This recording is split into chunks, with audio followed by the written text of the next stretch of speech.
ಇನ್ನು ವಿಷಯ 16 ಒಳಗಡೆ ಅಂದ್ರೆ ಸದಸ್ಯರಿಂದ ಬಂದ ಸಲಹೆಗಳ ಕುರಿತು ಪರಿಶೀಲನೆ ಆಗಬೇಕು. ಉದಾಹರಣೆಗೆ ಒಂದು ಸದಸ್ಯರಿಂದನೇ ನಾವು ನಡೀತಾ ಇರೋದ್ರಿಂದ ನೇರವಾಗಿ ನಮ್ಮ ಸದಸ್ಯರಿಗೆ ಏನ್ ಬೇಕು ಏನ್ ಬೇಡ ಅನ್ನೋದನ್ನ ನಾವು ತಿಳ್ಕೊಳ್ಳೋದಕ್ಕೊಂದು ಮಾರ್ಗ ಇಟ್ಕೊಳ್ಳಿಲ್ಲ ಅಂತ ಹೇಳಿದ್ರೆ ನಾವು ಸಹಕಾರಿ ಸಂಸ್ಥೆಯನ್ನು ಅತ್ಯಂತ ಯಶಸ್ವಿಯಾಗಿ ನಡೆಸೋದಕ್ಕೆ ಸಾಧ್ಯ ಆಗಲ್ಲ. ಆ ಕಾರಣಕ್ಕಾಗಿ ನಾವು ಒಂದು ಸದಸ್ಯರಿಂದ ಏನೇ ಸಲಹೆಗಳು, ಉದಾಹರಣೆಗೆ ನಾನು ನಮ್ಮ ಬ್ಯಾಂಕ್ನೊಳಗಡೆ ಒಂದು ಗ್ರಾಹಕರ ಸಭೆ ಮಾಡ್ತೀವಿ ಪ್ರತಿ ತಿಂಗಳು. ಇಲ್ಲ ಅಂತ ಹೇಳಿದ್ರೆ ಪ್ರತಿ ಶಾಖೆ ಒಳಗಡೆ ಒಂದು ಸಲಹಾ ಪೆಟ್ಟಿಗೆಯನ್ನು ಇಟ್ಟಿದ್ವಿ. ಯಾರ್ಯಾರಿಗೆ ಅದ ತಿಳಿಯುತ್ತೆ ಅದರ ಒಳಗಡೆ ಬರೆದು ಹಾಕ್ಬೇಕಾಗುತ್ತೆ. ಆಡಳಿತ ಮಂಡಳಿಗಿಂತ ಮುಂಚೆ ಎಲ್ಲಾ ಬಾಕ್ಸ್ಗಳನ್ನ ಒಡೆದು ಗ್ರಾಹಕರಿಂದ ಬಂದ ಸಲಹೆಗಳನ್ನೆಲ್ಲಾನು ಕ್ರೋಢೀಕರಿಸಿ, ಜೊತೆಗೆ ಗ್ರಾಹಕರ ಸಭೆ ಮಾಡಿದ ಒಳಗಡೆ ಗ್ರಾಹಕರು ಏನ್ ತಿಳಿಸಿದ್ದಾರೆ, ಅದು ನಮ್ಮ ಸೇವೆ ಒಳಗಡೆ ನ್ಯೂನತೆಗಳಿರ್ಬೋದು, ಕಂಪ್ಲೇಂಟ್ ಇರಬಹುದು, ಅಥವಾ ಸೇವಾ ಅಭಿವೃದ್ಧಿಗಾಗಿ ಅಥವಾ ಹೊಸ ಸೇವೆ ಬೇಕು ಅಂತ ಹೇಳಿ ಕಸ್ಟಮರ್ ಕೇಳಿರೋದಾಗಿರ್ಬೋದು, ಆ ಎಲ್ಲವನ್ನು ಸಂಗ್ರಹಿಸಿ ಆಡಳಿತ ಮಂಡಳಿ ಮುಂದೆ ಇಂತಿಂತ ಸದಸ್ಯರು ಇಂತಿಂತ ಬೇಡಿಕೆಯನ್ನು ಇಟ್ಟಿದ್ದಾರೆ, ಇಂತಿಂತ ಸಲಹೆಯನ್ನು ಕೊಟ್ಟಿದ್ದಾರೆ ಅನ್ನೋ ಒಂದು ವಿಷಯವನ್ನು ಸಹಿತ ನಾವು ಚರ್ಚೆ ಮಾಡ್ಬೇಕಾಗುತ್ತೆ. ಹಾಗಾಗಿ ವಿಷಯ 16 ಏನಿದೆ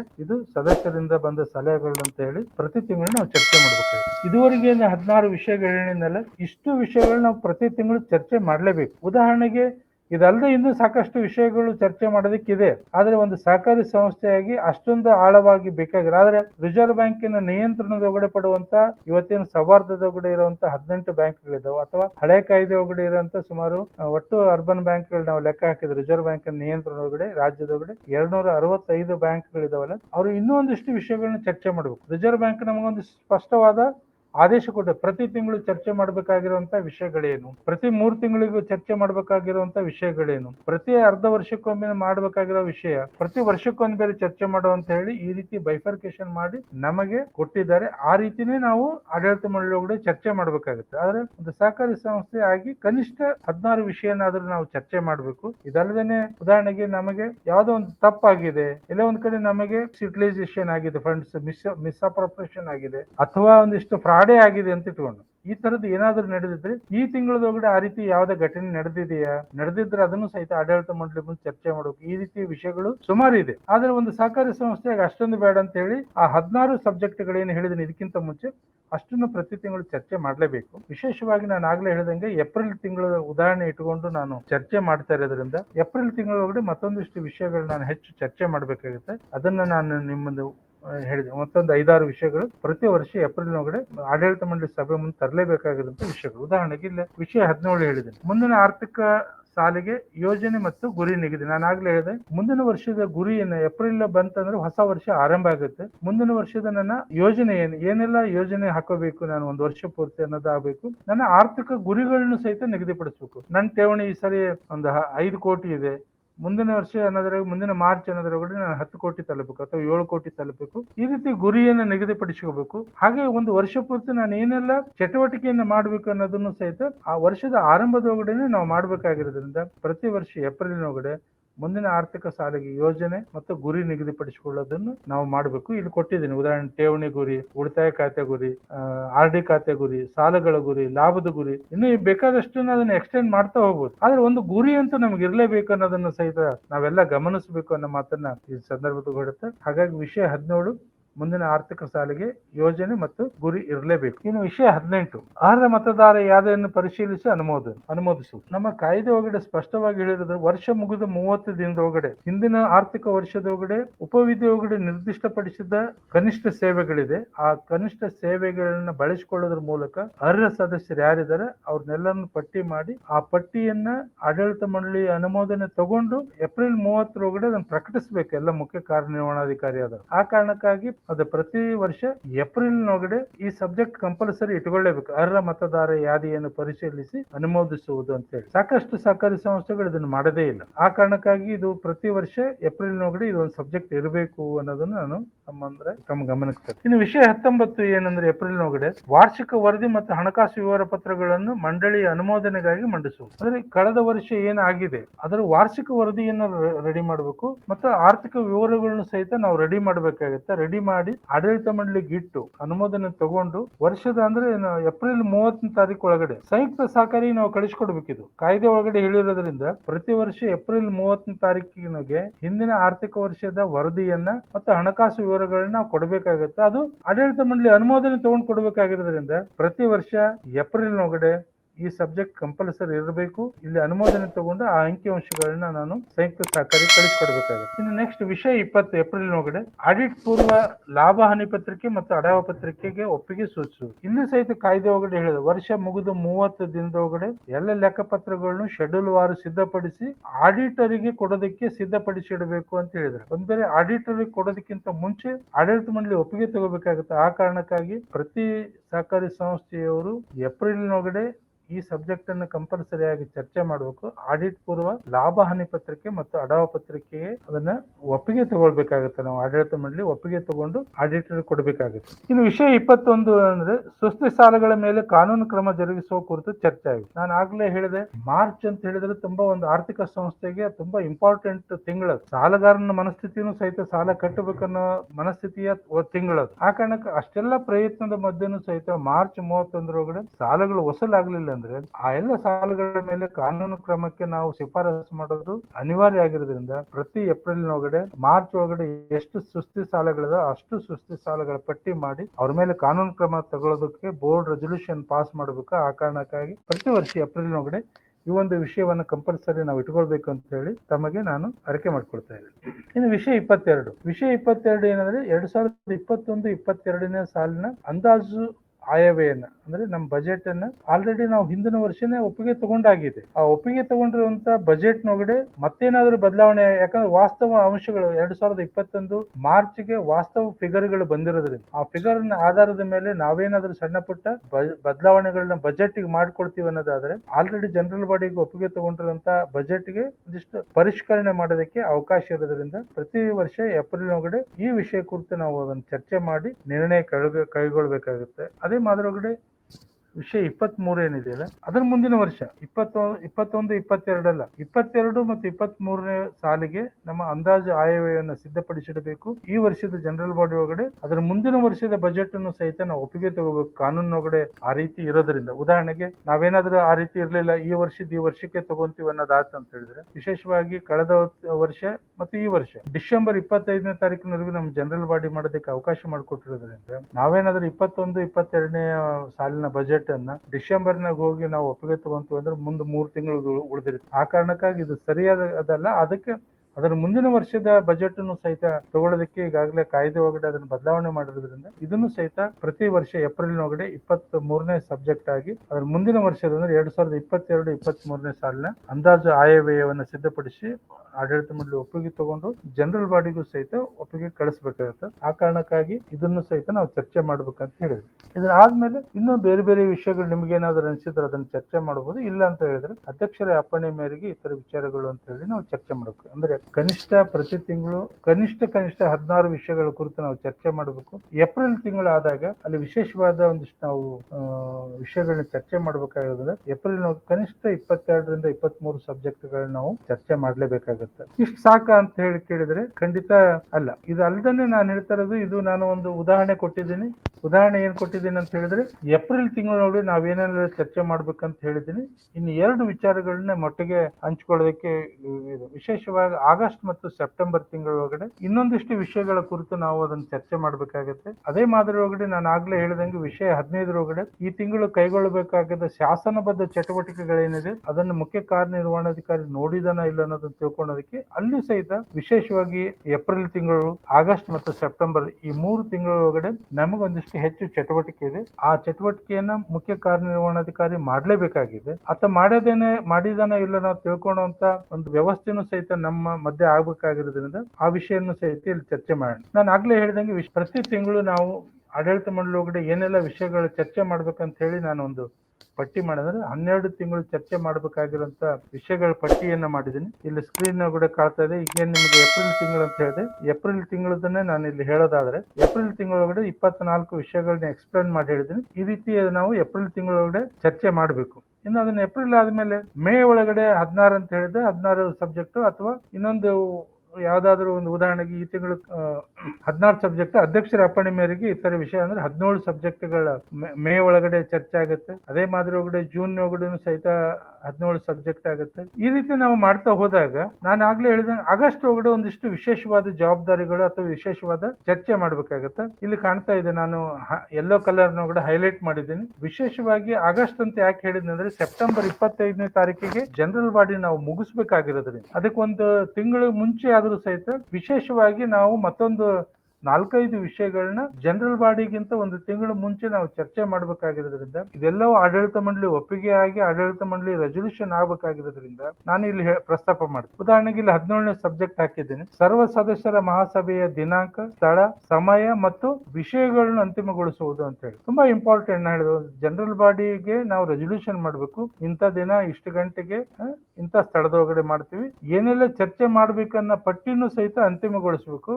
ವಿಶೇಷವಾಗಿ ಕಾಯ್ದೆ ಕಲಂ 23 ಒಳಗಡೆ ವಿವರವಾಗಿ ಕೊಟ್ಟಿದ್ದಾರೆ, ಅದನ್ನು ಗಮನಿಸಬೇಕು. ಕಾಯ್ದೆ ಒಳಗಡೆ ಎಷ್ಟೆಲ್ಲ ಸಬ್ಜೆಕ್ಟ್ಗಳ ಉದಾಹರಣೆಗೆ ಕಾಯ್ದೆ ಒಳಗಡೆ ಸ್ಪಷ್ಟವಾಗಿ ಹೇಳಿದ್ದಾರೆ. ಕಾಯ್ದೆ ಬುಕ್ನೇ ನಾನು ಓದಿ ಹೇಳ್ತೀನಿ ತಮ್ಮ ಮುಂದೆ. ಕಾಯ್ದೆ ಕಲಂ 23 ಏನು ಹೇಳಿದೆ ಅಂದ್ರೆ, ಈ ಅಧಿನಿಯಮದ ನಿಯಮಗಳ ಮತ್ತು ಉಪವಿಧಿಗಳ ಇತರ ಉಪಬಂಧಗಳ ಒಳಪಟ್ಟು ಸಾಮಾನ್ಯ ನಿಕಾಯವು ಈ ಮುಂದಿನ ವಿಷಯಗಳ ಬಗ್ಗೆ ವ್ಯವಹರಿಸತಕ್ಕದ್ದು ಅಂತ ಹೇಳಿದ್ರೆ, ಅಂದ್ರೆ ಕಾಯ್ದೆ ಬುಕ್ಕದೊಳಗಡೆ ಏನ್ ಕೊಟ್ಟಿದ್ದಾರೆ ಸೆಕ್ಷನ್ 23 ಒಳಗಡೆ ಅಷ್ಟು ವಿಷಯಗಳನ್ನ ನಾವು ಜನರಲ್ ಬಾಡಿ ನೋಟಿಸ್ ಒಳಗಡೆ ಹಾಕ್ಬೇಕು, ಅಷ್ಟು ವಿಷಯ ಚರ್ಚೆ ಮಾಡ್ಬೇಕು. ಸುಮಾರು ಅದರೊಳಗಡೆ ಒಂದು 8-10 ವಿಷಯಗಳು ನಮ್ಗೆ ಅಪ್ಲಿಕೇಬಲ್ ಇಲ್ಲ ಅಂತ ಇಟ್ಕೊಂಡು ಆದ್ರೆ ಆ ವಿಷಯ ಚರ್ಚೆ ಮಾಡ್ಬೇಕು. ಇದು ನಮಗೆ ಪ್ರಸ್ತುತ ನಮಗೆ ಇದು ಅಪ್ಲಿಕೇಬಲ್ ಆಗಲ್ಲ ಅಂತ ಹೇಳ್ಬೇಕು, ಮುಂದೆ ಹೋಗ್ಬೇಕು. ಆದ್ರೆ ಅದನ್ನ ನಮ್ಗೆ ಅಪ್ಲಿಕೇಬಲ್ ಇಲ್ಲ ಅಂತ ಹೇಳಿ ನಾವು ವಿಷಯ ಪಟ್ಟಿ ಒಳಗಡೆ ಹಾಕದೆ ಬಿಡುವಂತದ್ದು ಅಲ್ಲ. ಯಾಕಂದ್ರೆ ಕಾಯ್ದೆ ಒಳಗಡೆ ಸ್ಪಷ್ಟವಾಗಿ ಚರ್ಚಿಸತಕ್ಕದ್ದು, ವ್ಯವಹರಿಸತಕ್ಕದ್ದು ಅಂತ ಹೇಳಿರೋದ್ರಿಂದ ಅಷ್ಟು ವಿಷಯಗಳನ್ನ ನಾವು ನಮ್ಮ ಸಾಮಾನ್ಯ ಸಭೆ ನೋಟಿಸ್ ಒಳಗಡೆ ಹಾಕೋಬೇಕು. ಅದನ್ನ ಆಡಳಿತ ಮಂಡಳಿ ಒಳಗಡೆ ಇಟ್ಟು ವಿಷಯಗಳನ್ನ ಅಂತಿಮಗೊಳಿಸಬೇಕು. ಹಾಗಾಗಿ ಆಗಸ್ಟ್ ತಿಂಗಳ ಒಳಗಡೆ ಅಥವಾ ಸಾಮಾನ್ಯ ಸಭೆ ನಡೆಯೋದಕ್ಕಿಂತ ಒಂದು ತಿಂಗಳ ಮುಂಚೆ ಏನು ಆಡಳಿತ ಮಂಡಳಿ ಸಭೆ ಇದೆ ಅದರೊಳಗಡೆ ಇದನ್ನ ಚರ್ಚೆ ಮಾಡ್ಬೇಕು ಅಂತ ಹೇಳಿ ಸನ್ಮಾನ್ಯ ಸಹಕಾರಿ ಬಂಧುಗಳಲ್ಲಿ ವಿನಂತಿ ಮಾಡ್ಕೊಳ್ತಾರೆ. ಇನ್ನು ವಿಷಯ 18 ಏನಂದ್ರೆ ಲೆಕ್ಕ ಪರಿಶೋಧನಾ ವರದಿಗೆ ಅನುಮೋದನೆ ಕೊಡಬೇಕು. ಸಾಕಷ್ಟು ಸಹಕಾರಿ ಸಂಸ್ಥೆಗಳು ಲೆಕ್ಕ ಪರಿಶೋಧನಾ ವರದಿ ಬಂದಿದೆ, ಆಡಳಿತ ಮಂಡಳಿಗೆ ಇಟ್ಟು ಅದಕ್ಕೆ ಅನುಮೋದನೆಯನ್ನು ಕೊಟ್ಟಿಲ್ಲ. ಹಾಗಾಗಿ ಅದು ಸರಿಯಾದ ಕ್ರಮ ಅಲ್ಲ. ಆ ಲೆಕ್ಕ ಪರಿಶೋಧನಾ ವರದಿ ನಮ್ಮ ಕೈ ಸೇರಿದ ತಕ್ಷಣ ಅದರ ಮುಂಬರುವ ಆಡಳಿತ ಮಂಡಳಿ ಸಭೆ ಒಳಗಡೆ ಲೆಕ್ಕ ಪರಿಶೋಧನಾ ವರದಿಗೆ ಅನುಮೋದನೆ ತಗೋಬೇಕು. ಅದಾದ ನಂತರ ಸಿಇಒ ಆಗಿರೋರು ಆ ಲೆಕ್ಕ ಪರಿಶೋಧನಾ ವರದಿಯನ್ನು ಓದಿ ಅದರೊಳಗಡೆ ಏನೇನು ನ್ಯೂನತೆಗಳನ್ನ ಪಟ್ಟಿ ಮಾಡಿದ್ದಾರೆ ಯಾರು ಲೆಕ್ಕ ಪರಿಶೋಧಕರು, ಆ ಎಲ್ಲ ಪಟ್ಟಿಗಳನ್ನ ಒಂದ್ ಕಡೆ ಸಂಗ್ರಹಿಸಿ ಅದಕ್ಕೆ ಅನುಪಾಲನಾ ವರದಿಯನ್ನು ರೆಡಿ ಮಾಡ್ಬೇಕಾಗ್ತದೆ. ಹಾಗಾಗಿ 19ನೇ ವಿಷಯ ನೋಡ್ರಿ, ಇಲ್ಲಿ ಹಾಕಿದ 19ನೇ ವಿಷಯ ಲೆಕ್ಕ ಪರಿಶೋಧನಾ ವರದಿಯ ನ್ಯೂನತೆಗಳ ಅನುಪಾಲನಾ ವರದಿಯನ್ನ ಸಿದ್ಧಪಡಿಸಿ ಆಡಳಿತ ಮಂಡಳಿ ಅನುಮೋದನೆ ತಗೋಬೇಕು. ಹಾಗಾಗಿ ಅಲ್ಲೋ ಆಡಳಿತ ಮಂಡಳಿ ಸಭೆ ಒಳಗಡೆ ನಾನು ಸಾಕಷ್ಟು ಸಹಕಾರಿ ಸಂಸ್ಥೆಗಳ ಲೆಕ್ಕ ಪರಿಶೋಧನಾ ವರದಿಯನ್ನು ನೋಡಿದ್ದೀವಿ. ಲೆಕ್ಕ ಪರಿಶೋಧನಾ ವರದಿ ಒಳಗಡೆ ಗಂಭೀರವಾದ ಆ ನ್ಯೂನತೆಗಳನ್ನ ಪಟ್ಟಿ ಮಾಡಿದ್ದಾರೆ. ಅದು ಸಂಸ್ಥೆ ಹಿತದೃಷ್ಟಿಯಿಂದ ಒಳ್ಳೇದಲ್ಲ ಅಂತ ಹೇಳಿದ್ದಾರೆ. ಆದರೂ ಸಹಿತ ಸಾಕಷ್ಟು ಸಹಕಾರಿ ಸಂಸ್ಥೆಗಳು ಅದನ್ನೇನು ಗಮನಿಸೋದಿಲ್ಲ. ಅದನ್ನ ಆಡಳಿತ ಮಂಡಳಿನೂ ನೋಡಿರೋದಿಲ್ಲ, ನಮ್ಮ ಮುಖ್ಯ ಕಾರ್ಯನಿರ್ವಹಣಾಧಿಕಾರಿ ನೋಡಿರೋದಿಲ್ಲ. ಅದು ಹಂಗೆ ಬುಕ್ಕದ ಒಳಗಡೆ ಇದೆ. ನಾವು ಅದನ್ನ ಒಂದ್ ಬೇರೆ ಡಾಕ್ಟರ್ ಹತ್ರ ಹೋಗಿ ನಮ್ಮ ಆರೋಗ್ಯ ಚೆಕ್ ಮಾಡಿಸ್ಕೊಂಡು ಡಾಕ್ಟರ್ ಒಂದು ಪ್ರಿಸ್ಕ್ರಿಪ್ಷನ್ ಬರೆದು ಕೊಟ್ಟು ಇಂತಿಂತ ಗುಳಿಗೆ ತಗೋರಿ ಅಂತ ಹೇಳಿ ಅದನ್ನ ಬರೆದು ಕೊಟ್ಟು ಅದನ್ನೇನು ನೋಡ್ದೇನೆ ನಾನು ಹೋಗಿ ಮೂಲೆಯಾಗಿಟ್ಟು ನಾನು ಇರ್ತೇನೆ ಅಂತ ಹೇಳಿ ನಮ್ಮ ಆರೋಗ್ಯ ಸುಧಾರಿಸೋದೇ ಹೇಗೆ? ಒಂದು ರೀತಿ ಲೆಕ್ಕ ಪರಿಶೋಧಕರು ಅಂದ್ರೆ ಅವರು ನಮ್ಮ ಸಂಸ್ಥೆಯ ಆರೋಗ್ಯವನ್ನ ಅರ್ಥ ಮಾಡ್ಕೊಂಡು ಅಧ್ಯಯನ ಮಾಡಿ ಅದಕ್ಕೆ ಬೇಕಾಗಿರೋ ಸೂಕ್ತವಾದ ಮಾರ್ಗದರ್ಶನ ಕೊಡುವಂತ ಡಾಕ್ಟರ್ ಆಗಿರೋದ್ರಿಂದ ಡಾಕ್ಟರ್ ವರದಿನೇ ನಾನು ನೋಡೋದಿಲ್ಲ ಅನ್ನೋದು ಸರಿಯಲ್ಲ. ಆ ಕಾರಣಕ್ಕಾಗಿ ಆ ಲೆಕ್ಕ ಪರಿಶೋಧನಾ ವರದಿಗೆ ಅನುಮೋದನೆ ಪಡಿಬೇಕು. ಅದರೊಳಗಡೆ ನ್ಯೂನತೆಗಳಿಗೆ ಅನುಪಾಲನಾ ವರದಿಯನ್ನು ಸಿದ್ಧಪಡಿಸಿ ಆಡಳಿತ ಮಂಡಳಿ ಒಪ್ಪಿಗೆ ತಗೊಂಡು ಜನರಲ್ ಬಾಡಿಗೂ ಸಹಿತ ಅನುಮೋದನೆ ತಗೋಬೇಕಾಗುತ್ತೆ. ಆ ಕಾರಣಕ್ಕಾಗಿ ಜನರಲ್ ಬಾಡಿಗಿಂತ ಒಂದು ತಿಂಗಳ ಮುಂಚೆನೆ ಎಲ್ಲಾ ವಿಷಯಗಳನ್ನ ಕುರಿತು ನಾವು ಚರ್ಚೆ ಮಾಡ್ಬೇಕಾಗುತ್ತೆ. ಅದೇ ಮಾದರಿ ಒಳಗಡೆ ಮುಂದಿನ ವಿಷಯ ಏನಂತ ಹೇಳಿದ್ರೆ, ಮುಂದಿನ ಆರ್ಥಿಕ ವರ್ಷಕ್ಕೆ ಶಾಸನಬದ್ಧ ಲೆಕ್ಕ ಪರಿಶೋಧಕರ ನೇಮಕ ಮಾಡೋ ಅಧಿಕಾರ ಯಾರ್ದು? ಜನರಲ್ ಬಾಡಿದು. ಹಾಗಾಗಿ ಜನರಲ್ ಬಾಡಿಗೆ ನಾವು ರೆಕಮೆಂಡ್ ಮಾಡ್ಬೇಕಾದ್ರೆ ನಾವು ಆಡಳಿತ ಮಂಡಳಿ ಒಳಗಡೆ ಮೊದಲು ಚರ್ಚೆ ಮಾಡಿರ್ಬೇಕು. ಕಳೆದ 2 ವರ್ಷಗಳಿಂದ ಇಂತಾರು ಮಾಡ್ಯಾರ, ಈ ವರ್ಷ ನಾವು ಲೆಕ್ಕ ಪರಿಶೋಧಕರನ್ನ ಬದಲಾವಣೆ ಮಾಡೋಣ, ಯಾರು ಸೂಕ್ತ ಅಂತ ಹೇಳಿ ಆಡಳಿತ ಮಂಡಳಿ ಒಂದು 2-3 ಹೆಸರುಗಳನ್ನ ಇಟ್ಟು ಸೂಕ್ತವಾಗಿ ಚರ್ಚೆ ಮಾಡೋದ್ರ ಮೂಲಕ ನಮಗೆ ಸೂಕ್ತವಾದ ಒಬ್ಬ ಲೆಕ್ಕ ಪರಿಶೋಧಕರನ್ನ ಅಂತಿಮಗೊಳಿಸಿ ಆ ಜನರಲ್ ಬಾಡಿಗೆ ಅದನ್ನ ರೆಕಮೆಂಡೇಶನ್ ನಾವು ಮಾಡಬೇಕು. ಜನರಲ್ ಬಾಡಿ ಒಪ್ಪಿಗೆ ನಂತರ ಅದು ನಮ್ಮ ಲೆಕ್ಕ ಪರಿಶೋಧಕರಾಗಿ ಅವರು ನೇಮಕ ಆಗ್ತಾರೆ. ಆ ಕಾರಣಕ್ಕಾಗಿ ಜನರಲ್ ಬಾಡಿಗಿಂತ ಒಂದು ತಿಂಗಳು ಮುಂಚೆ ನಡೆಯುವಂತ ಆಡಳಿತ ಮಂಡಳಿ ಒಳಗಡೆ ಮುಂದಿನ ಆರ್ಥಿಕ ವರ್ಷಕ್ಕೆ ಲೆಕ್ಕ ಪರಿಶೋಧಕರ ನೇಮಕ ಮಾಡಬೇಕಾಗುತ್ತೆ. ಮತ್ತೊಂದು ಪ್ರಮುಖ ವಿಚಾರ ಅಂತ ಹೇಳಿದ್ರೆ, ಇವತ್ತು ಸಾಕಷ್ಟು ಸಹಕಾರಿ ಸಂಸ್ಥೆ ಒಳಗಡೆ ನೋಡ್ತೀವಿ, ಲಾಭಾಂಶದ ಬಗ್ಗೆ ನಾವ್ಯಾರು ಗಮನ ಹರಿಸಲ್ಲ. ಲಾಭ ಹಂಚ್ಕೊಂತೀವಿ ಸರಿ, ಅದ್ರ ಸರಿಯಾದ ರೀತಿ ಒಳಗಡೆ ರೆಸಲ್ಯೂಷನ್ ಮಾಡೋದನ್ನು ಸಹಿತ ಸಾಕಷ್ಟು ಸಹಕಾರಿ ಸಂಸ್ಥೆಗಳು ಮಾಡಲ್ಲ. ಆ ಕಾರಣಕ್ಕಾಗಿ ಜನರಲ್ ಬಾಡಿಗಿಂತ 1 ತಿಂಗಳು ಮುಂಚೆಯೇ ಆಡಳಿತ ಮಂಡಳಿ ಸಭೆ ಒಳಗಡೆ ನಮ್ಮ ಒಟ್ಟು ಲಾಭವನ್ನ ಯಾವ ರೀತಿ ವಿಂಗಡಣೆ ಮಾಡ್ಬೇಕಂತ ಹೇಳಿದ್ರೆ, ಕಾಯ್ದೆ ಒಳಗಡೆ ಸ್ಪಷ್ಟವಾಗಿ ಕೆಲವೊಂದು ಅಂದ್ರೆ ಕಾಯ್ದೆ ನಿಧಿಗೆ 25%, ಅದಕ್ಕೆ 0.5% ಶಿಕ್ಷಣ ನೀಡುವಂತ ಒಂದು ಇದಕ್ಕೆ ಪ್ರಾಧಿಕಾರಕ್ಕೆ, ಅದಾದ ನಂತರ 2% ನಮಗೆ ಸಂಯುಕ್ತ ಸಹಕಾರಿಗೆ, 20% ಕಾರ್ಯಾಚರಣೆ ನಿಧಿ ಅಂತ ಹೇಳಿದ್ದಾರೆ. ಅದಾದ್ಮೇಲೆ 5% ಕಾಮನ್ ಗುಡ್ ಫಂಡ್. ಈ ರೀತಿ ಮ್ಯಾಂಡೇಟರಿ ಏನ್ ಹೇಳಿದ್ರೆ ಅದೆಲ್ಲವನ್ನು ಆದ ನಂತರ ನಾವು ಸಿಬ್ಬಂದಿಗಳಿಗೆ ಬೋನಸ್ ಕೊಡ್ಬೇಕಾ ಅಂತ ಹೇಳಿ ತೀರ್ಮಾನ ತಗೋಬೇಕು. ಅದಾದ ನಂತರ ನಮ್ಮ ಒಟ್ಟು ಶೇರ್ ಕ್ಯಾಪಿಟಲ್ ಎಷ್ಟಿದೆ, ಅದರ ಮೇಲೆ ನನಗೆ ಉಳಿದ ಲಾಭದ ಎಷ್ಟು ಪರ್ಸೆಂಟ್ ಡಿವಿಡೆಂಡ್ ಕೊಡಕ್ ಆಗುತ್ತೆ ಅನ್ನೋದನ್ನ ತೀರ್ಮಾನ ತಗೊಂಡು ಎಷ್ಟು ಪರ್ಸೆಂಟ್ ನಾವು ರೆಕಮೆಂಡ್ ಮಾಡಬಹುದು ಆಡಳಿತ ಮಂಡಳಿಗೆ ಅನ್ನೋ ತೀರ್ಮಾನವನ್ನು ಕೈಗೊಳ್ಳುವಂತ ಅಧಿಕಾರ ಆಡಳಿತ ಮಂಡಳಿಗೆ ಇರೋದ್ರಿಂದ ಅವರು ಅದನ್ನು ಗಮನಿಸಬೇಕಾಗುತ್ತೆ. ಇದನ್ನು ಸಹಿತ ರೆಸಲ್ಯೂಷನ್ ಮಾಡ್ಬೇಕಾಗುತ್ತೆ. ಆ ಕಾರಣಕ್ಕಾಗಿ ಜನರಲ್ ಬಾಡಿಗಿಂತ 1 ತಿಂಗಳು ಮುಂಚೆ ಆಡಳಿತ ಮಂಡಳಿ ಸಭೆ ಒಳಗಡೆ ಈ 5 ವಿಷಯಗಳು, ಉದಾಹರಣೆಗೆ ಜನರಲ್ ಬಾಡಿ ಡೇಟು ಟೈಮ್ ಅದನ್ನು ಫಿಕ್ಸ್ ಮಾಡೋದು, ಲೆಕ್ಕ ಪರಿಶೋಧನಾ ವರದಿಗೆ ಅನುಮೋದನೆ ಕೊಡೋದು, ಲೆಕ್ಕ ಪರಿಶೋಧನಾ ವರದಿ ನ್ಯೂನತೆಗೆ ಅನುಪಾಲನೆ ಸಿದ್ಧಪಡಿಸೋದು, ಶಾಸನಬದ್ಧ ಲೆಕ್ಕ ಪರಿಶೋಧಕರ ನೇಮಕ, ಜೊತೆಗೆ ಲಾಭಾಂಶ ವಿಂಗಡಣೆ. ಈ 5 ವಿಷಯಗಳನ್ನ ಚರ್ಚೆ ಮಾಡ್ಬೇಕು ಅಂತ ಹೇಳ್ತಾ, ಮುಂದಿನ ವಿಷಯಗಳು ಮತ್ತೆ 16, 17 ಒಂದು ಹೆಚ್ಚು ಕಡಿಮೆ ಆಗ್ತಾ ಹೋಗುತ್ತೆ. ಇಡೀ ವರ್ಷ ಪೂರ್ತಿ ಈ ರೀತಿ ಪ್ರತಿ ತಿಂಗಳು ಕನಿಷ್ಠ 16 ವಿಷಯಗಳನ್ನ ಕುರಿತು ಚರ್ಚೆ ಮಾಡಬೇಕು. ಎಕ್ಸೆಪ್ಟ್ ಜನರಲ್ ಬಾಡಿಗಿಂತ 1 ತಿಂಗಳು ಮುಂಚೆ ಮತ್ತು ಏಪ್ರಿಲ್ ಒಳಗಡೆ ವಿಶೇಷವಾಗಿ ನಾವು ಹೆಚ್ಚು ವಿಷಯಗಳನ್ನ ಚರ್ಚೆ ಮಾಡಬೇಕಾಗುತ್ತೆ ಅನ್ನೋ ಮಾತನ್ನ ಹೇಳ್ತಾ, ಇನ್ನೊಂದು ವಿಷಯ ಗುರುತು ಅಂದ್ರೆ ಶಾಸನಬದ್ಧ ಚಟುವಟಿಕೆಗಳು ಏನಿದೆಯಲ್ಲ, ಆ ಚಟುವಟಿಕೆಗಳನ್ನ ಏನ್ ಮಾಡ್ಬೇಕು ಅನ್ನೋದನ್ನು ಇಲ್ಲೇ ಒಂದು 3 ತಿಂಗಳ ಉದಾಹರಣೆಗಳನ್ನ ಕೊಡೋದ್ರ ಮೂಲಕ, ಉದಾಹರಣೆಗೆ ಒಬ್ಬ ಮುಖ್ಯ ಕಾರ್ಯನಿರ್ವಹಣಾಧಿಕಾರಿ ಆದಾತ ಏನೆಲ್ಲ ಶಾಸನಬದ್ಧ ವರದಿಗಳನ್ನ ಕೊಡಬೇಕು, ತುಂಬಾ ಇಂಪಾರ್ಟೆಂಟ್. ಕೊಡ್ಲಿಲ್ಲ ಅಂತ ಹೇಳಿದ್ರೆ ನಮಗೊಂದಿಷ್ಟು ತೊಂದರೆ ಆಗುತ್ತೆ. ಆಡಳಿತ ಮಂಡಳಿ ಸದಸ್ಯರಿಗೂ ಸಹಿತ ಒಂದಿಷ್ಟು ಜವಾಬ್ದಾರಿ ಇರೋದ್ರಿಂದ ವಿಶೇಷವಾಗಿ ನಾನು ಏಪ್ರಿಲ್, ಆಗಸ್ಟ್, ಸೆಪ್ಟೆಂಬರ್ ಈ 3 ತಿಂಗಳ ಒಳಗಡೆ ಚಟುವಟಿಕೆ ಮಾಡಬೇಕಾಗುತ್ತೆ ಸಹಕಾರಿಯಾಗಿ. ಅದರ ಬಗ್ಗೆ ಒಂದಿಷ್ಟು ಸಂಕ್ಷಿಪ್ತವಾಗಿ ನಿಮ್ಮ ಮುಂದೆ ಹೇಳ್ತಾ ಇವತ್ತಿನ ನನ್ನ ಅವಧಿಯನ್ನ ಮುಗಿಸ್ತೀನಿ. ವಿಶೇಷವಾಗಿ ಏಪ್ರಿಲ್ ಅಂತ ಹೇಳಿದ್ರೆ ತುಂಬಾ ಇಂಪಾರ್ಟೆಂಟ್. ಮುಖ್ಯ ಕಾರ್ಯನಿರ್ವಹಣಾಧಿಕಾರಿಯಾಗಿ ಆತ ಮಾಡಬೇಕಾಗಿರುವಂತಹ ಚಟುವಟಿಕೆಗಳು ಏಪ್ರಿಲ್ ಒಳಗಡೆ ಕನಿಷ್ಠ 12 ಇದೆ, ಮಾಡ್ಲೇಬೇಕಾಗಿರುತ್ತದೆ. ಉದಾಹರಣೆಗೆ ನಾನು ಒಂದೊಂದನ್ನೇ ಹೇಳ್ತಾ ಹೋಗ್ತೀನಿ. ಮೊದಲನೇದಾಗಿ ಸಂಯುಕ್ತ ಸಹಕಾರಿಗೆ ಹಿಂದಿನ ಆರ್ಥಿಕ ವರ್ಷದ ಅಂಕಿಅಂಶಗಳನ್ನ ಕಳಿಸ್ಬೇಕು ಅಂತ ಹೇಳಿದ್ದೀನಿ. ನಾನು ಆಗ್ಲೇ ಹೇಳಿದೆ, ಸಂಯುಕ್ತ ಸಹಕಾರಿ ಒಂದು ಸುತ್ತೋಲೆಯನ್ನು ಕೊಟ್ಟಿದೆ. 10/4/2006 ಒಳಗಡೆ ಒಂದು ಸುತ್ತೋಲೆ ಕೊಟ್ಟಿದೆ.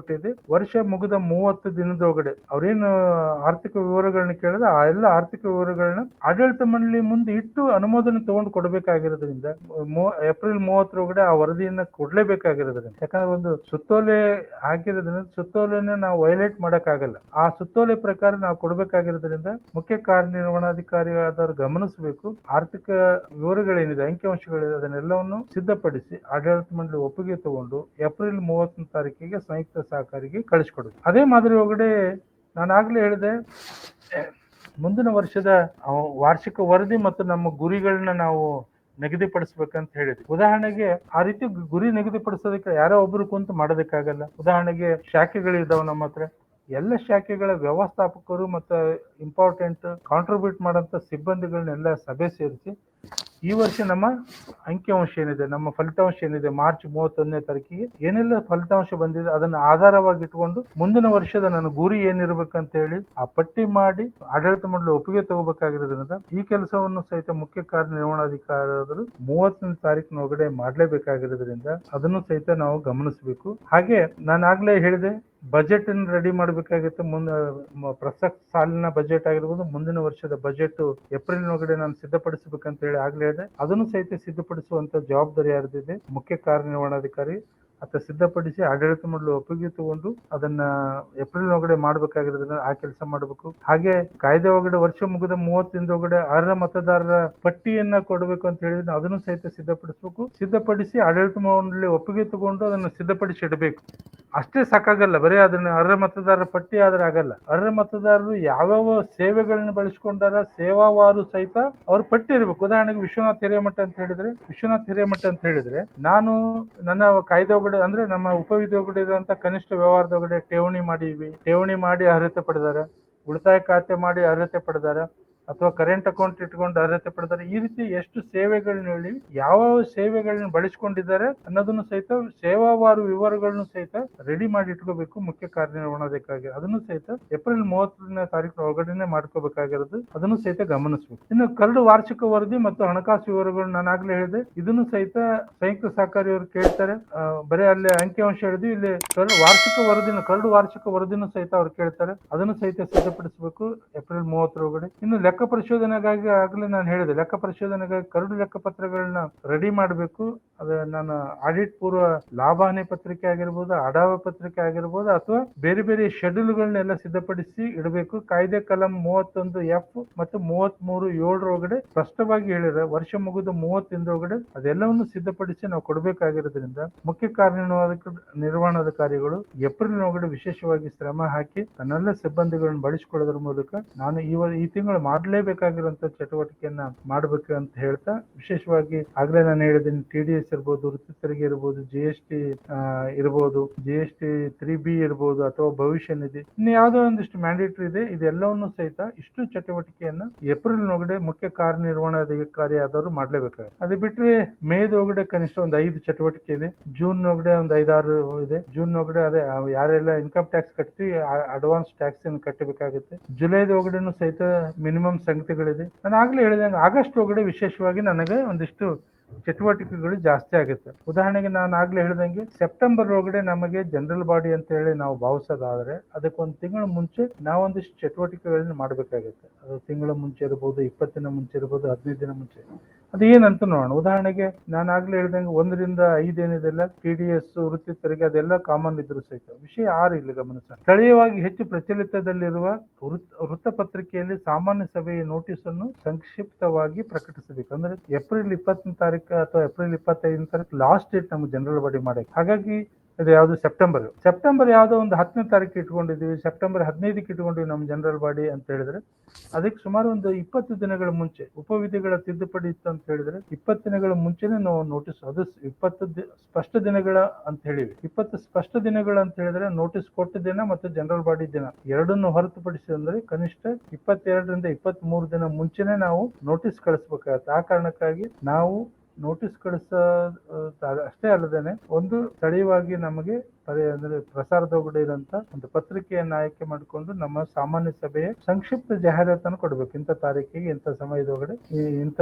ಸ್ಥಳದೊಳಗಡೆ ಸಾಮಾನ್ಯ ಸಭೆ ನಡೆಯುತ್ತೆ, ನೋಟಿಸ್ ಎಲ್ಲರಿಗೂ ಕಳಿಸಿಕೊಟ್ಟಿದೆ. ಹೆಚ್ಚಿನ ಮಾಹಿತಿಗೆ ನೀವು ಸಹಕಾರಿಗೆ ಬಂದು ಭೇಟಿ ಕೊಟ್ಟು ಹೆಚ್ಚಿನ ಮಾಹಿತಿ ತಿಳ್ಕೋಬಹುದು ಅಂತ ಇಷ್ಟು ಸಂಕ್ಷಿಪ್ತವಾದ ಮಾಹಿತಿಯನ್ನ ಕಂಪಲ್ಸರಿ ಕೊಡ್ಲೇಬೇಕಾಗುತ್ತೆ. ಅದನ್ನು ಸಹಿತ ಕಾಯ್ದೆ ಒಳಗಡೆ ಹೇಳಿದ್ರಿಂದ ಸಾಮಾನ್ಯ ಇದು ಯಾವಾಗ ಅಂದ್ರೆ ಸಾಮಾನ್ಯ ಸಭೆಗಿಂತ 20 ದಿನ ಮುಂಚಿತವಾಗಿ ಇದು ಕೆಲಸ ಆಗ್ಬೇಕಾಗುತ್ತೆ. ಅದೇ ಮಾದರಿ ಒಳಗಡೆ ನಾನು ಆಗ್ಲೇ ಹೇಳಿದೆ, ಬಯಲಾ ತಿದ್ದುಪಡಿ ಇತ್ತು ಅಂತ ಹೇಳಿದ್ರೆ 20 ದಿನಗಳ ಮುಂಚೆ, ಬಯಲಾ ತಿದ್ದುಪಡಿ ಇಲ್ಲ ಅಂದ್ರೆ ಕನಿಷ್ಠ 15 ಸ್ಪಷ್ಟ ಅಂತ ಹೇಳಿದ್ರು, ಸ್ಪಷ್ಟ ದಿನಗಳು. ಅಂದ್ರೆ ಉದಾಹರಣೆಗೆ ನಾನು ಬಯಲಾ ತಿದ್ದುಪಡಿ ಇಲ್ಲ ಅಂತ ಹೇಳಿದ್ರೆ 15 ದಿನ ಸಭೆ ನಡೆಯೋ ದಿನ ಮತ್ತು ನೋಟಿಸ್ ಕಳಿಸಿದ ದಿನ ಬಿಟ್ಟು ಅಂದ್ರೆ ಕನಿಷ್ಠ 17 ದಿನಗಳ ಮುಂಚಿತವಾಗಿ ಕಾಯ್ದೆ ಒಳಗಡೆ ಹೇಳಿರುವಂತ ಕೊರಿಯರ್ ಮೂಲಕ ಆಗಿರ್ಬೋದು, ಅಥವಾ ಸ್ಥಳೀಯವಾಗಿ ಬೈ ಹ್ಯಾಂಡ್ ಸರ್ವ್ ಮಾಡೋದ್ರ ಮೂಲಕ ಆಗಿರ್ಬೋದು, ಅಥವಾ ಬಲ್ಕ್ ಪೋಸ್ಟ್ ಗಳ ಮೂಲಕ ಆಗಿರ್ಬೋದು, ಅಥವಾ ನೋಂದಾಯಿತ ಅಂಚೆ ಅಥವಾ ಮಿಂಚಂಚೆ ಮೂಲಕ, ಈ ಮೂಲಕ ನಾವು ನೋಟಿಸ್ ಅನ್ನ ಕಳಿಸಬೇಕಾಗಿದೆ. ವಿಶೇಷವಾಗಿ ನಾವು ರೆಕಮೆಂಡ್ ಮಾಡೋದೇನಂತ ಹೇಳಿದ್ರೆ ಬಲ್ಕ್ ಪೋಸ್ಟ್. ಯಾಕಂದ್ರೆ ನಾವು ಅಷ್ಟು ಅಂಚೆಗಳ ಮೂಲಕ ಕಳಿಸಿದ್ದಕ್ಕೆ ಒಂದು ರೆಕಾರ್ಡ್ ಕೊಡ್ತಾರೆ. ಬಲ್ಕ್ ಪೋಸ್ಟ್ ಅಂತ ಹೇಳಿದ್ರೆ ಪ್ರತಿಯೊಂದು ಆರ್ಟಿಕಲ್ 10 ಪೈಸೆ ಚಾರ್ಜ್ ಮಾಡ್ತಾರೆ. ಉದಾಹರಣೆಗೆ ನಾನೊಂದು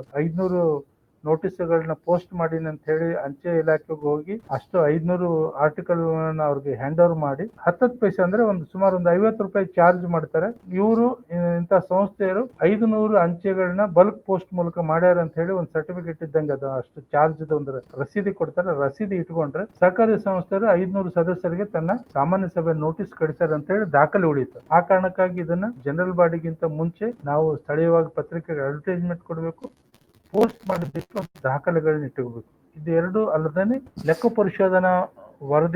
ಪರಿಶೋಧಕರಿಂದ ಲೆಕ್ಕ ಪರಿಶೋಧನಾ ವರದಿಯನ್ನ ಪಡೆದು ಸಂಬಂಧಿಸಿದ ಪ್ರಾಧಿಕಾರಗಳೇನಿದೆಲ್ಲ, ಉದಾಹರಣೆಗೆ ಸಂಯುಕ್ತ ಸಹಕಾರಿ ಇರ್ಬೋದು, ನಿಬಂಧಕರು ಇರ್ಬೋದು, ಅಥವಾ ಸಹಕಾರಿಗಳ ಲೆಕ್ಕ ಪರಿಶೋಧನಾ ನಿರ್ದೇಶಕರುಗಳು ಇರ್ಬೋದು, ಅವರಿಗೆಲ್ಲ ಕಳಿಸ್ಕೊಡುವಂತ ವ್ಯವಸ್ಥೆ ಆಗ್ಬೇಕು. ಅದು ಆಡಿಟರ್ ಕಳಿಸ್ಬೇಕಂತಿದ್ರು ಸಹಿತ ಅದು ಹೋಗಿದೆ ಇಲ್ಲ ಅನ್ನೋದನ್ನ ಸಹಿತ ಗಮನಿಸೋದ್ರ ಮೂಲಕ ಅಥವಾ ಲೆಕ್ಕ ಪರಿಶೋಧಕರೊಂದಿಗೆ ಕೋಆರ್ಡಿನೇಟ್ ಮಾಡಿಕೊಂಡು ಅಷ್ಟು ಜನರಿಗೆ ಅದನ್ನ ಕಳಿಸುವಂತ ವ್ಯವಸ್ಥೆ ಆಗಬೇಕು. ಹಾಗಾಗಿ ಆಗಸ್ಟ್ 31ನೇ ತಾರೀಕಿನೊಳಗಡೆ ಈ ಒಂದು ಎಕ್ಸ್ಟೆನ್ಷನ್ ಕೊಟ್ಟಿದ್ದಾರೆ ಕಳೆದ ವರ್ಷ ಮತ್ತೆ ಈ ವರ್ಷ. ಇಲ್ಲ ಅಂತ ಹೇಳಿದ್ರೆ ಆಗಸ್ಟ್ 31ನೇ ತಾರೀಕಿಗೆ ಲೆಕ್ಕ ಪರಿಶೋಧನಾ ವರದಿ ಎಲ್ಲ ಸಂಬಂಧಿಸಿದ ಪ್ರಾಧಿಕಾರಿಗಳಿಗೆ ಹೋಗೋ ರೀತಿ ನೋಡ್ಕೊಳ್ಳುವಂತ ಜವಾಬ್ದಾರಿ ಮುಖ್ಯ ಕಾರ್ಯನಿರ್ವಹಣಾಧಿಕಾರಿಯಾದ ಆಗಿರೋದ್ರಿಂದ ವಿಶೇಷವಾಗಿ ನಮ್ಮೆಲ್ಲ ಚಟುವಟಿಕೆ ಜೊತೆಗೆ ಮುಖ್ಯ ಕಾರ್ಯನಿರ್ವಹಣಾಧಿಕಾರಿಯಾಗಿರೋದು ಆಗಸ್ಟ್ ನೊಳಗಡೆ ಈ 3 ವಿಚಾರಗಳ ಬಗ್ಗೆ ಹೆಚ್ಚು ಗಮನ ಹರಿಸಬೇಕಾಗತ್ತೆ, ಇದನ್ನ ನೋಡ್ಕೋಬೇಕಾಗತ್ತೆ. ಅದನ್ನ ಬಿಟ್ರೆ ಅಂದ್ರೆ ಸೆಪ್ಟೆಂಬರ್ ಒಳಗಡೆನೂ ಸಹಿತ ನಮ್ಗೊಂದಿಷ್ಟು ವಿಶೇಷವಾದ ಚಟುವಟಿಕೆಗಳಿದೆ. ಮೊದಲ 6 ವಿಷಯಗಳು ಕಾಮನ್ ಇದಾವು.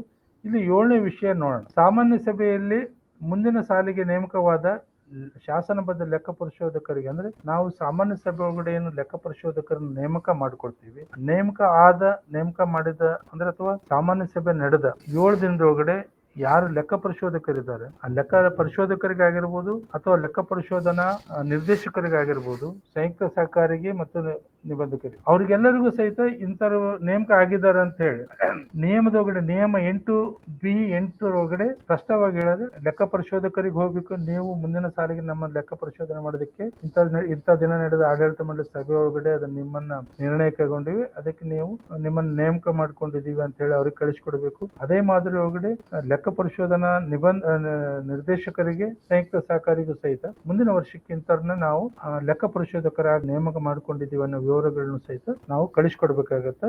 ಇದು ಸಾಮಾನ್ಯ ಸಭೆ ನಡೆದ 7 ದಿನದೊಳಗಡೆನೆ ಮಾಡ್ಬೇಕಾಗಿತ್ತು. ಇದಾದ ನಂತರ ಸಾಮಾನ್ಯ ಸಭೆ ನಡೆದ 30 ದಿನದೊಳಗಡೆ ಏನೆಲ್ಲ ಮಾಡ್ಬೇಕಂತ ಹೇಳಿ ನಾನು ಆಗ್ಲೇ ಹೇಳಿದೆ, ಲೆಕ್ಕ ಪರಿಶೋಧನಾ ವರದಿ ಒಳಗಡೆನೆ ನ್ಯೂನತೆಗಳಿಗೆ ಅನುಪಾಲನಾ ವರದಿಯನ್ನ ಸಿದ್ಧಪಡಿಸಬೇಕು ಅಂತ ಹೇಳಿ ಅದರ ಆಡಳಿತ ಮಂಡಳಿ ಒಪ್ಪಿಗೆ ತಗೋಬೇಕಂತ ಹೇಳಿದೆ. ಜನರಲ್ ಬಾಡಿ ಮುಗಿದ 30 ದಿನದೊಳಗಡೆ ಲೆಕ್ಕ ಪರಿಶೋಧನಾ ವರದಿಯ ನ್ಯೂನತೆಗಳ ಮೇಲೆ ಕೈಗೊಂಡ ಕ್ರಮಗಳ ವರದಿಯನ್ನ ನಿಬಂಧಕರಿಗೆ, ಸಹಕಾರಿ ಸಂಘಗಳ ಲೆಕ್ಕ ಪರಿಶೋಧನಾ ನಿರ್ದೇಶಕರಿಗೆ ಮತ್ತು ಸಂಯುಕ್ತ ಸಹಕಾರಿಗೆ ಕಳಿಸಿಕೊಡ್ಬೇಕು. ಇದನ್ನು ಸಹಿತ ಕಾಯ್ದೆ ಕಲಂ 33(10) ಒಳಗಡೆ ಹೇಳಿದೆ.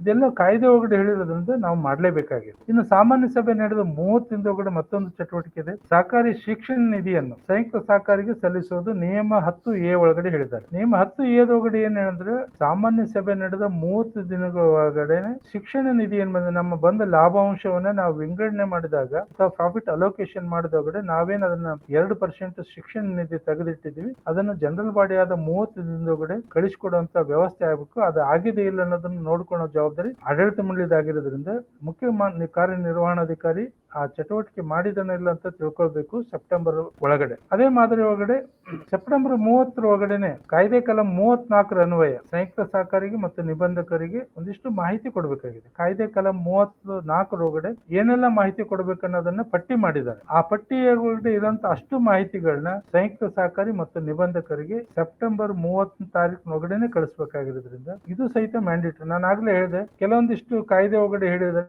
ಈ ಸೆಕ್ಷನ್ 34 ಒಳಗಡೆ ಇರುವಂತ ಮಾಹಿತಿಗಳನ್ನ ಕೊಡೋದಕ್ಕೆ ತಪ್ಪಿದ್ರೆ ಮುಖ್ಯ ಕಾರ್ಯನಿರ್ವಹಣಾಧಿಕಾರಿ ಸೇರಿ ಪ್ರತಿಯೊಬ್ಬ ಆಡಳಿತ ಮಂಡಳಿಯ ಸದಸ್ಯನು ಸಹಿತ ಜುಲ್ಮಾನೆ ಮತ್ತು ಜೈಲು ಒಳಗೊಳ್ಳುವಂತ ಅಂಶ ಇರೋದ್ರಿಂದ ನಾವು ಇದನ್ನ ತಪ್ಪು ಮಾಡೋ ಅಗತ್ಯ ಇಲ್ಲ, ತಪ್ಪು ಮಾಡೋದಕ್ಕೆ ಬಿಡಬಾರ್ದು. ಆ ಕಾರಣಕ್ಕಾಗಿ ಇದನ್ನ ಮಾಡಿದನ ಇಲ್ಲ ಅಂತ ನೋಡುವಂತ ಒಂದು ಚಟುವಟಿಕೆಯನ್ನು ಸಹಿತ ನಾವು ಸೆಪ್ಟೆಂಬರ್ ಒಳಗಡೆ ಗಮನಿಸಬೇಕು. ಇನ್ನು ಆದಾಯ ತೆರಿಗೆ ಕಾಯ್ದೆ ಪ್ರಕರಣ 139(1) ಆದಾಯ ತೆರಿಗೆ ವಿವರಗಳನ್ನು ಕರ ನಿರ್ಧಾರ ಅದನ್ನ ರಿಟರ್ನ್ ಫೈಲ್ ಮಾಡಬೇಕಾಗುತ್ತೆ. ಸೆಪ್ಟೆಂಬರ್ 30 ಒಳಗಡೆ ನಾವು ರಿಟರ್ನ್ ಫೈಲ್ ಮಾಡಬೇಕು. ವಿಶೇಷವಾಗಿ ಇತ್ತೀಚಿನ ಬದಲಾವಣೆಗಳಂದ್ರೆ ಯಾರು ನಾವು ವಿತಿನ್ ಟೈಮ್ ಒಳಗಡೆ ನಾವು ರಿಟರ್ನ್ ಫೈಲ್ ಮಾಡಿಲ್ಲ, ಹಾಗಾಗಿ ನಮಗೆ TDS ಅಂದ್ರೆ ಕ್ಯಾಶ್ ವಿಡ್ರಾವಲ್ ಮೇಲೆ TDS ಇದೆ, ಅದರೊಳಗಡೆ ಕೆಲವೊಂದು ಕಡೆ ನಾವು ಸೌಲಭ್ಯದಿಂದ ವಂಚನೆ ಒಳಗಾಗ್ತೀವಿ. ಆ ಕಾರಣಕ್ಕಾಗಿ ನಾವು ಗಮನಿಸಬೇಕು. ಪ್ರತಿ ವರ್ಷ ಆದಾಯ ತೆರಿಗೆ ರಿಟರ್ನ್ ಏನಿದೆ ವಿತಿನ್ ಟೈಮ್ ಒಳಗಡೆ ಎಲ್ಲೆಲ್ಲಿ ಎಕ್ಸ್ಟೆನ್ಷನ್ ಕೊಟ್ಟಿರ್ತಾರೆ ಎಕ್ಸ್ಟೆನ್ಷನ್ ಕೊಟ್ಟರು ಸರಿ, ಇಲ್ಲ ಅಂತ ಹೇಳಿದ್ರೆ ಸೆಪ್ಟೆಂಬರ್ 30 ಒಳಗಡೆ ನಮ್ಮ ಸಂಸ್ಥೆಯ ಲೆಕ್ಕ ಇದೇನಿದೆ ಇನ್ಕಮ್ ಟ್ಯಾಕ್ಸ್ ರಿಟರ್ನ್ ಸೆಪ್ಟೆಂಬರ್ 30 ಒಳಗಡೆ ಮಾಡಬೇಕು. ಇದನ್ನು ಸಹಿತ ಮ್ಯಾಂಡೇಟರಿ, ಇದನ್ನ ಆಗಿದೆ ಇಲ್ಲ ಗಮನಿಸಬೇಕು. ಅದೇ ಮಾದರಿ ಒಳಗಡೆ ಸಂಯುಕ್ತ ಸಹಕಾರಿಗೆ ವಾರ್ಷಿಕ ಶುಲ್ಕ ಕಳಿಸುವುದಕ್ಕೂ ಸಹಿತ ಕಾಯ್ದೆ ಕಲಂ 62 ಒಳಗಡೆ ಹೇಳಿದ್ವಿ. ವರ್ಷ ಅಂದ್ರೆ ಸೆಪ್ಟೆಂಬರ್ 30 ಒಳಗಡೆ ನಮ್ಮ ವರ್ಕಿಂಗ್ ಕ್ಯಾಪಿಟಲ್ ಆಧಾರದ ಮೇಲೆ ಸಂಯುಕ್ತ ಸಹಕಾರಿ ನಿಗದಿಪಡಿಸಿರುವಂತ ವಾರ್ಷಿಕ ಶುಲ್ಕ ಏನಿದೆ ಆ ವಾರ್ಷಿಕ ಶುಲ್ಕವನ್ನು ಸಹಿತ ನಾವು ಸೆಪ್ಟೆಂಬರ್ 30 ಒಳಗಡೆ ಕಳಿಸಿಕೊಡ್ಬೇಕಾಗುತ್ತೆ. ಆ ಕಾರಣಕ್ಕಾಗಿ ಸೆಪ್ಟೆಂಬರ್ ತಿಂಗಳೊಳಗಡೆ ವಿಶೇಷವಾಗಿ ಜನರಲ್ ಬಾಡಿಗೆ ಸಂಬಂಧಿಸಿದಂತೆ ಒಂದು 3 ವಿಷಯಗಳು ಅಂದ್ರೆ ಲೆಕ್ಕ ಪರಿಶೋಧಕರು ಅವರಿಗೆ ನೇಮಕದ ಬಗ್ಗೆ ಮಾಹಿತಿ ಕೊಡೋದಾಗಿರ್ಬೋದು, ಲೆಕ್ಕ ಪರಿಶೋಧನಾ ವರದಿಯ ಅನುಪಾಲನಾ ವರದಿ ಕಳಿಸೋದಾಗಿರ್ಬೋದು, ಶಿಕ್ಷಣ ನಿಧಿಯನ್ನು ಕಳಿಸೋದಾಗಿರೋದು, ಈ 3 ಜನರಲ್ ಬಾಡಿ ಆದ 30 ದಿನದೊಳಗಡೆ ನಾವು ಕೊಡಬೇಕಾಗಿರೋದ್ರಿಂದ ಇದು ಆಲ್ಮೋಸ್ಟ್ ಸೆಪ್ಟೆಂಬರ್ ಒಳಗಡೆ ಆಗುತ್ತೆ ಅಂತ ಭಾವಿಸ್ತೀನಿ. ಅದೇ ಮಾದರಿ ಒಳಗಡೆ ಇನ್ನು ಸೆಪ್ಟೆಂಬರ್ 30 ಒಂದು ಕಾಯ್ದೆ ಕಲಂ 34 ಕೊಟ್ಟಿರುವಂತ ಮಾಹಿತಿ ಕೊಡಬೇಕು, ಇನ್ಕಮ್ ಟ್ಯಾಕ್ಸ್ ರಿಟರ್ನ್ ಫೈಲ್ ಮಾಡಬೇಕು, ಸಂಯುಕ್ತ ಸಹಕಾರಿಗೆ ವಾರ್ಷಿಕ ಶುಲ್ಕ ಕಳಿಸ್ಕೊಡ್ಬೇಕು. ಇದಿಷ್ಟು ಚಟುವಟಿಕೆ ಸೆಪ್ಟೆಂಬರ್ನೊಳಗಡೆ ವಿಶೇಷವಾಗಿ ನಮಗೆ ಒಂದು 6 ಚಟುವಟಿಕೆಗಳು ಹೆಚ್ಚಾಗ್ತವೆ. ಆಗಸ್ಟ್ ಒಳಗಡೆ ಒಂದು 3 ಚಟುವಟಿಕೆ, ಸೆಪ್ಟೆಂಬರ್ನೊಳಗಡೆ ಒಂದು 6 ಚಟುವಟಿಕೆ, ಹಾಗೆ ನಮಗೆ ಏಪ್ರಿಲ್ನೊಳಗಡೆ ಸ್ವಲ್ಪ ಹೆಚ್ಚು ಕೆಲಸ ಮುಖ್ಯ ಕಾರ್ಯನಿರ್ವಹಣಾಧಿಕಾರಿಗೆ ಬರುತ್ತೆ. ಆ ಕಾರಣಕ್ಕಾಗಿ ಸನ್ಮಾನ್ಯ ಸಹಕಾರಿ ಬಂಧುಗಳು ಆಡಳಿತ ಮಂಡಳಿಯ ಜವಾಬ್ದಾರಿ ತುಂಬಾ ಇಂಪಾರ್ಟೆಂಟ್ ಇರೋದ್ರಿಂದ ಆಡಳಿತ ಮಂಡಳಿ ಒಳಗಡೆ ಇದು ಒಂದು ಸಬ್ಜೆಕ್ಟ್ ಅದಕ್ಕೆ ಇಟ್ಟಿದ್ದು. ಶಾಸನಬದ್ಧ ಚಟುವಟಿಕೆಗಳನ್ನ ಮಾಡಿದಾರೋ ಇಲ್ಲೋ ಮುಖ್ಯ ಕಾರ್ಯನಿರ್ವಹಣಾಧಿಕಾರಿ ಅಂತ ಹೇಳಿ ಮಾಹಿತಿ ಕೊಡ್ಬೇಕಂದಾಗ ಸೆಪ್ಟೆಂಬರ್ಗಳು ಇಷ್ಟು ವಿಷಯ ಇಡಬೇಕಾತ ಅದನ್ನ ಮಾಡಿನೇ ಇಲ್ಲ ಅಂತ ನಿಮಗೆ ಆಡಳಿತ ಮಂಡಳಿ ಮುಂದೆ ಹೇಳ್ಬೇಕು. ಆಗಸ್ಟ್ ಒಳಗಡೆ